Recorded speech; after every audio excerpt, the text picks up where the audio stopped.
बिस्मिल्लाहिर्रहमानिर्रहीम। मैथ के new lecture के साथ मैं हूं जुनैद हुसैन। ये हमने चैप्टर नंबर 12 स्टार्ट किया हुआ था और इसके फर्स्ट 5 थ्योरम हमने डिस्कस किए थे। आज हमारे पास है थ्योरम 12.1.6 यानी 6 थ्योरम। स्टेटमेंट इस थ्योरम की है, the bisector of the angles of triangles are concurrent.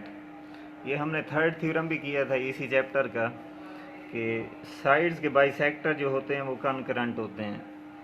तो वहाँ पर वो जो थर्ड थ्योरम था उसमें साइड के बाइसेक्टर हमने ड्रा किए थे। यहाँ पर है बाइसेक्टर ऑफ द एंगल्स के एंगल्स के बाइसेक्टर। अब ट्राई एंगल है, इसके एंगल ट्राई का मतलब इसका नाम ही यही है ट्राई एंगल। ट्राई मतलब 3 एंगल जाविये। ऐसी बंद शक्ल क्लोज फिगर जिसके 3 जाविये हों, 3 एंगल्स हों, तो उसे हम कहते हैं ट्राई एंगल।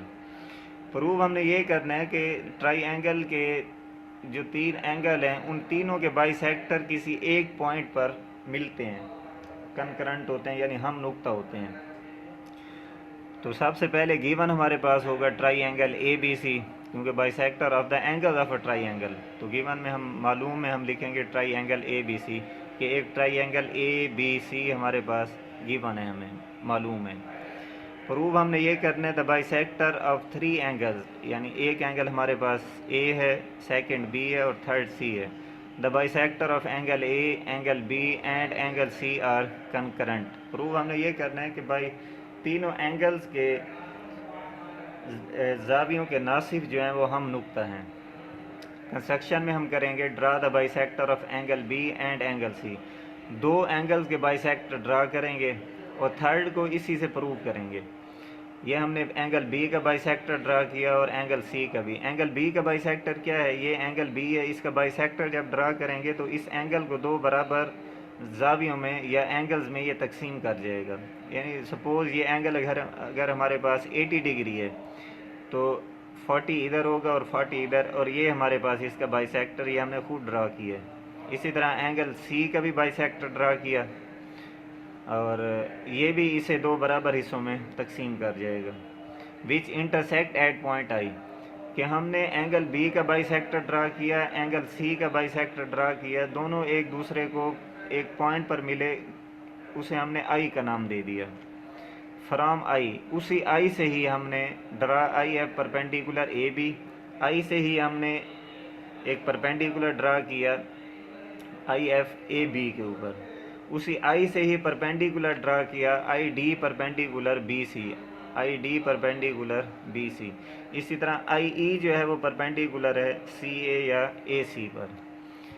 तो जब हमने इसके ऊपर परपेंडिकुलर ड्रा किए तो ये हमारे पास 4th थ्योरम था कि हमने 4th थ्योरम के अंदर यही किया था कि एंगल का जो बाइसेक्टर होता है उसके बाइसेक्टर पर कोई पॉइंट उसके बाजुओं से बराबर फासले पर होता है। हमने पॉइंट ये लिया, इसका एक अगर ट्राइएंगल नहीं एंगल की बात करें, ये एंगल है हमारे पास, इस एंगल का ये बाइसेक्टर है, इस पर कोई पॉइंट हम आई ले लेते हैं। एक बाजू तक फासला एंगल के दूसरे बाजू तक फासला बराबर है। या इस एंगल की बात करें तो ये भी हमारे पास 4th थ्योरम है कि ये एंगल का बाइसेक्टर है, इस पर कोई पॉइंट उस एंगल के बाजुओं से बराबर फासले पर होगा। एंगल का एक बाजू ये है, सेकंड ये है, पॉइंट हम ले लेते हैं आई, कोई भी ले सकते थे, आई ले लेते हैं।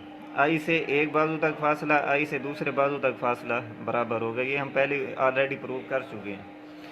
तो सबसे पहले हम कहेंगे I D congruent I F, कि हमने कह दिया कि आई डी और आई एफ कांग्रेंट है आपस में। इसकी अब रीज़न क्या होगी, any point on the bisector of an angle is equi distant from its arm. 4 जो हमने इसका थ्योरम किया था उसी की स्टेटमेंट यहाँ पर लिख देंगे कि एंगल के बाइसेक्टर पर कोई पॉइंट, प्रूव कर चुके हैं हम ये कि एंगल के बाइसेक्टर पर कोई पॉइंट उस एंगल के बाजुओं से बराबर फासले पर होता है। सिमिलरली इसी तरह से अगर ये हम एंगल की बात कर रहे थे इस एंगल की, फिर अगर हम इस एंगल की बात करें एंगल सी की, तो इसके भी 2 बाजू हैं, एक ये हमारे पास है और एक ये बाजू है। ये इसका बाइसेक्टर है, बाइसेक्टर ड्रा खुद की है। अगर ये बाइसेक्टर है तो आई से लेकर ई तक और आई से लेकर डी तक ये भी फासला बराबर होगा, आई डी कांग्रेंट आई ई। इसकी रीज़न क्या देंगे, रीज़न इसकी भी वही आएगी, एनी पॉइंट, यहाँ पर सेम एज इन वन भी लिख सकते हैं या सेम एज अबव लिख सकते हैं, या ये स्टेटमेंट भी यहाँ पर दोबारा लिख सकते हैं। Any point on the bisector of an angle is equi distant from it's arm. Reason दलील वही है कि कोई पॉइंट अगर उसके एंगल के बाइसेक्टर पर वाक़ हो तो उसके बाजुओं से बराबर फासले पर होता है। अब I D congruent I F है, आई डी फिर कांग्रेंट आई डी है, आई डी दोनों की इक्वल है। इसका मतलब है ये दोनों आई एफ और आई ई भी आपस में इक्वल हैं। कि सपोज़ अगर आई डी हमारे पास इसकी मेजरमेंट 2 सेंटीमीटर है तो आई एफ भी 2 होगा, आई डी अगर 2 है तो यहाँ भी 2 आएगा। इसका मतलब है, और आई ई के इक्वल है तो ये भी 2 सेंटीमीटर है। तो अगर हम इसे कंपेयर करें, आई डी को यहाँ से रिमूव कर दें तो आई एफ और आई ई भी बराबर हैं। इसका मतलब है I F congruent I E congruent I F is congruent I D proved, क्योंकि दोनों जो हैं वो आई डी के इक्वल हैं। तो इसका मतलब है ये दोनों भी आपस में इक्वल हैं। अब हमने ये कह दिया कि आई ई और आई एफ ये दोनों आपस में कांग्रेंट हैं। इसका मतलब है ये जो आई पॉइंट है ये इस एंगल ए के भी बाइसेक्टर पर है, क्योंकि अगर बाइसेक्टर पर ना होता तो फिर उसके बाजुओं से बराबर फासले पर ना होता। हालांकि हमने ये इसका बाइसेक्टर ड्रा नहीं किया, लेकिन फिर भी अगर कोई पॉइंट उसके बाजुओं से बराबर फासले पर है तो इसका मतलब है ये इसके बाइसेक्टर पर है। इसका मतलब है so the point I is on the bisector of angle ए। इसका मतलब है ये जो आई है वो एंगल ए के बाइसेक्टर पर है। क्यों बाइसेक्टर पर है? क्योंकि उस पॉइंट आई से एक बाजू तक फासला, उसी पॉइंट से दूसरे बाजू तक फासला, ये इस एंगल की बात कर रहे हैं, एंगल ए की, आई एफ कांग्रेंट आई ई। तो इसका मतलब है ये जो आई है एंगल ए के बाइसेक्टर पर है।